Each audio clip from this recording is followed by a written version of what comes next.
This is Andy Perrault for Boxing Social in association with Betfred, and we're down here today at a press conference announcing Amir Khans' bout with Neeraj Goyat out in Saudi Arabia. I'm now joined by his new trainer, Clarence Adams, or Bones as he likes to be called. I go by Bones Adams, yes. Bones Adams. Yes. Do you prefer just Bones from now on, man? Yes, from now on, yes. Bones Adams, that's it. Well, Bones Adams it is. Bones, it's a pleasure to be able to talk to you, former world champion. But first and foremost, just talk to me about how you and Amir come about this new training partnership. Well, you know what? The funny thing, he trained in my gym for the Canelo fight for a little bit, a few days before.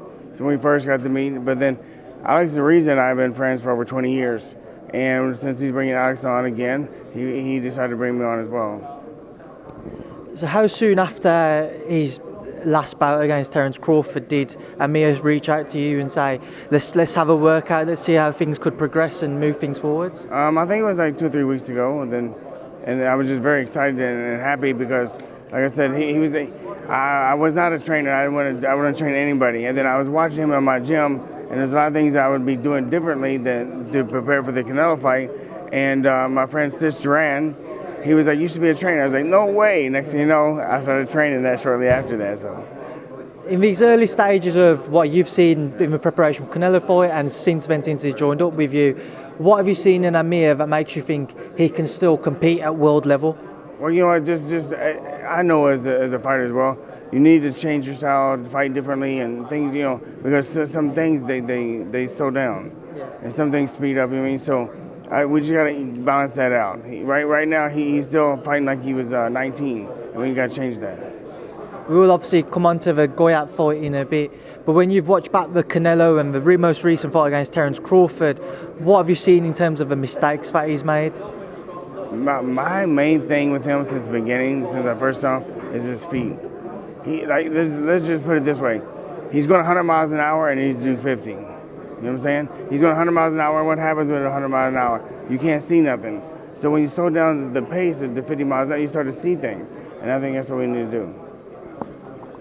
Are you still seeing the same speed that Amir's always had associated with his name since he began boxing as a professional and obviously as an amateur as well?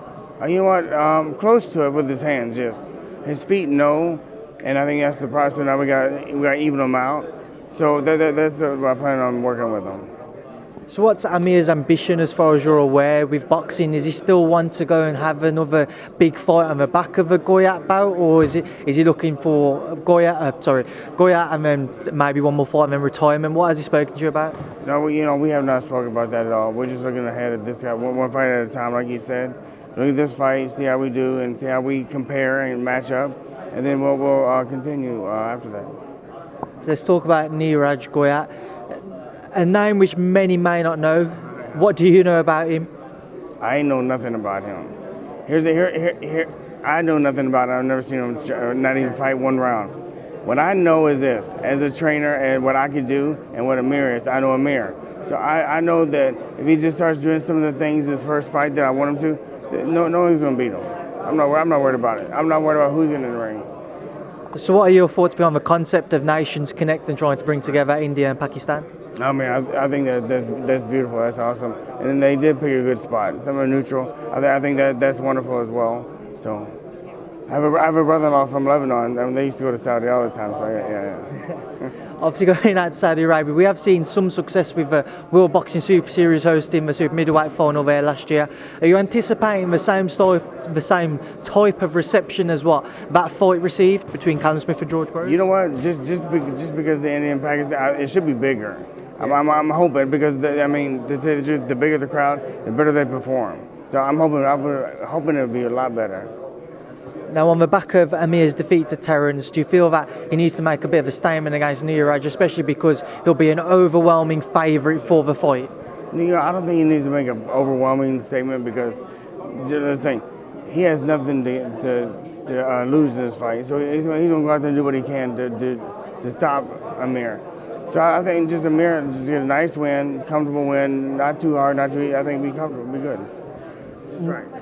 Now, one thought which I don't know whether you've discussed with Amir or not, but is continuously brought up amongst British boxing fans and across the social media world is a potential battle between Amir and Cal Brook. Is that something which you guys have discussed at all, maybe down the line? No, you know what? We haven't discussed any other fight besides this one.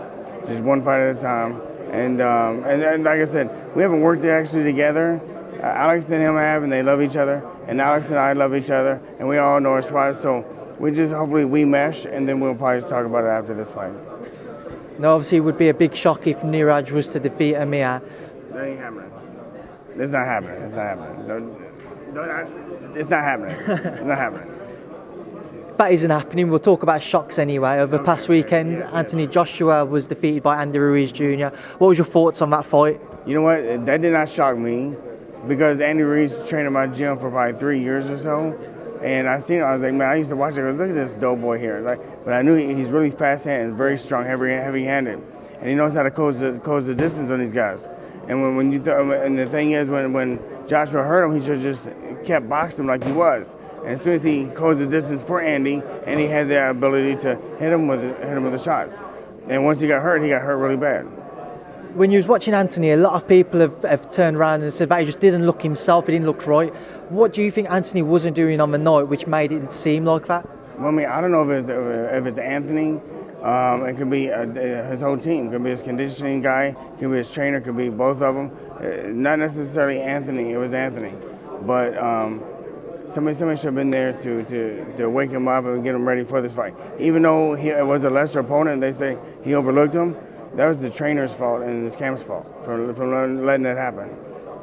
There were some rumours which have come about since then. One saying that Anthony Joshua was knocked out a week before the fight in sparring. Another one saying that he was having a panic attack just before he went out to fight Andy Ruiz Jr. Are those types of things that you could imagine happening? If so, where does the blame lie with regards to the fight still going ahead? Yeah, that's his trainers and stuff. That's their fault. If your fighter gets knocked out a week before the fight, you need to stop, time out, pause the fight, cancel it, whatever happened. That's the trainers. That's the camp's fault. Let's say if Anthony was knocked out, what's the timeline that you'd say somebody should take away from boxing until they're allowed to get back into the ring? Well, I mean, here's the thing though. A month or so, but here's the thing. If it's a week before a big fight like this, a world title fight, you definitely gotta delay it. You know what I mean? So. Eddie Hearn has since come out and they've activated a rematch clause. What are your thoughts in regards to how the rematch could play out? I mean, the rematch, I would do the same thing. I would do the same thing, but I hope that Joshua gets a new team because obviously they failed him on the first time. And finally, before I let you go, because I know there's other people behind me waiting to speak to you, how big a shock was that in heavyweight history?